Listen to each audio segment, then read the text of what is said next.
Creepy true dating app horror story. The tale of Emma and Ben. In the age of digital connections, dating apps have become a ubiquitous tool for finding romance.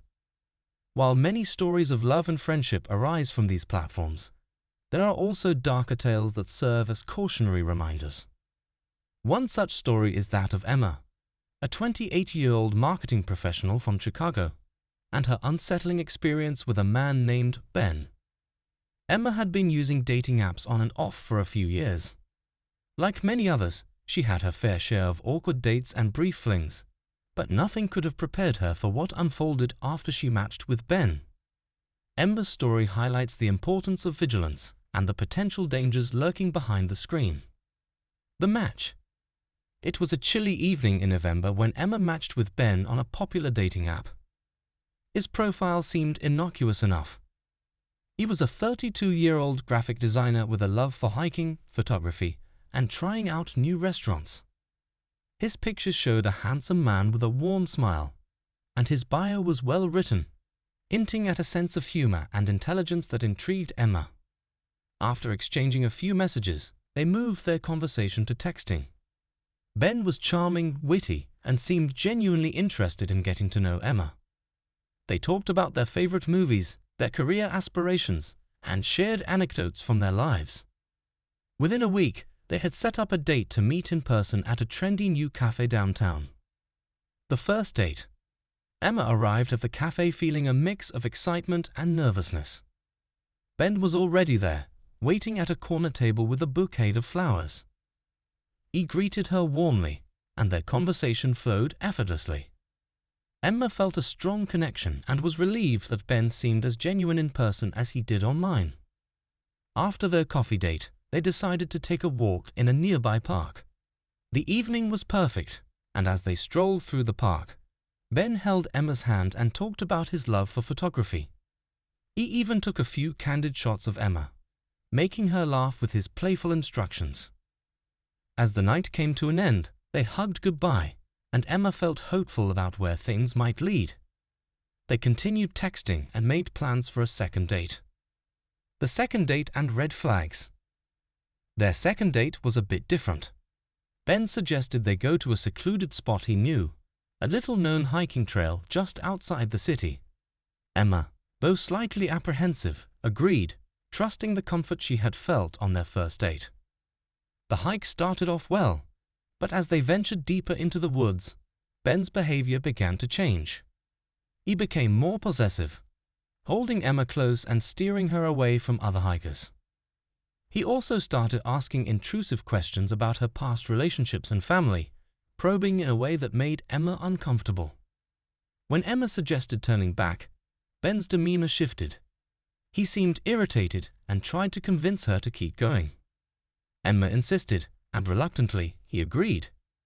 They walked back in silence, the pleasant atmosphere from their first date all but gone. Disturbing discoveries. After the second date, Emma noticed a change in Ben's texting habits. He became more controlling, wanting to know where she was and who she was with at all times. Emma's discomfort grew, and she started distancing herself from Ben. When she didn't respond immediately, he would bombard her with messages, ranging from affectionate to angry. Emma confided in her best friend Sarah about Ben's behavior. Sarah advised her to be cautious and suggested doing a bit of online digging. Together, they scoured the internet for any information about Ben. What they found sent chills down Emma's spine. Ben's real name was not Ben. He had been using a pseudonym. Further investigation revealed that he had a history of harassment and restraining orders filed against him by several women. The women's accounts were eerily similar to Emma's experience. Charming at first, but quickly turning possessive and aggressive. The confrontation. Armed with this new information, Emma decided to confront Ben. She texted him, expressing her concerns and the need to take a step back. Ben's response was immediate and aggressive. He accused Emma of betraying him, and his messages became increasingly threatening. Frightened, Emma blocked Ben's number and all his social media accounts. She also reported his profile to the dating app and shared her experience with them. hoping to prevent other women from falling into the same trap. The stalker. For a few weeks, things seemed to settle down. Emma was cautious, but started to feel a sense of normalcy returning. That was until she noticed a familiar figure lingering near her apartment building. It was Ben. He had found out where she lived. Emma's initial reaction was disbelief, followed by fear. She contacted the police and reported the stalking incident. The police advised her to stay vigilant and document any further encounters with Ben. Despite her fear, Emma tried to maintain her daily routine. However, Ben's presence became more frequent.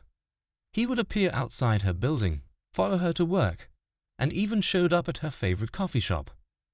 Emma felt trapped and constantly on edge. Seeking help desperate, Emma turned to a local support group for stalking victims. There, she met others who had experienced similar ordeals and found solace in their shared experiences. With their support, she learned about safety measures and legal steps she could take to protect herself. Emma decided to apply for a restraining order against Ben. The process was daunting, but she was determined. With the evidence she had gathered and testimonies from her friends and colleagues, she successfully obtained the restraining order. The resolution. The restraining order provided some relief. Ben's presence diminished, and Emma started to feel a semblance of security returning to her life. She also took additional precautions, such as changing her phone number, installing security cameras, and informing her building's management about the situation. Although Ben's direct harassment stopped, the experience left a lasting impact on Emma. She became more cautious and wary of online dating. The fear and anxiety took time to heal, but Emma found strength in her support network and the knowledge that she had taken steps to protect herself. Reflection. Emma's story is a stark reminder of the potential dangers of online dating.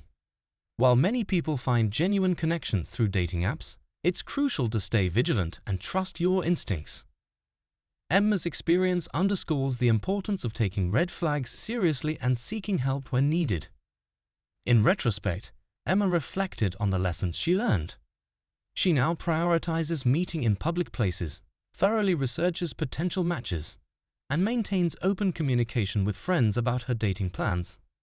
Her experience, though harrowing, became a powerful testament to the importance of self-awareness and safety in the digital age. Conclusion. The tale of Emma and Ben serves as a cautionary narrative for anyone navigating the world of online dating. It highlights the importance of vigilance, the potential red flags to watch for, and the critical need for support systems when things go awry. Emma's bravery in confronting and escaping her stalker is a testament to the resilience of individuals who face such terrifying experiences. In sharing her story, Emma hopes to raise awareness and encourage others to prioritize their safety while seeking connections in the digital world. The world of online dating can be both promising and perilous, and it is through stories like Emma's that we learn to navigate it with caution and care.